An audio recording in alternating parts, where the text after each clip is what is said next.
أبو علي، لو رجعنا أيضا لفكرة بناء هذا القصر أيضا، كما تشاهد معي ويشاهد الجميع أيضا بفخر، ويشاهد أيضا بعزة وبحب أيضا صاحب السمو الشيخ محمد بن راشد آل مكتوم، نائب رئيس الدولة رئيس مجلس الوزراء حاكم دبي رعاه الله، يشارك أيضا في الأهازيج وفي هذه المسيرة وفي هذه الأفراح أيضا.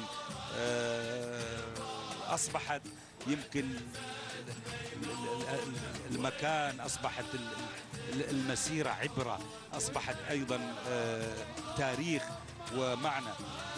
لعلي يمكن من خلال زياراتي في هذه الأيام وأنا أسأل القصر عن الناس كيف كانوا في السابق، فأجابني بفم طلق وبلسان عذب.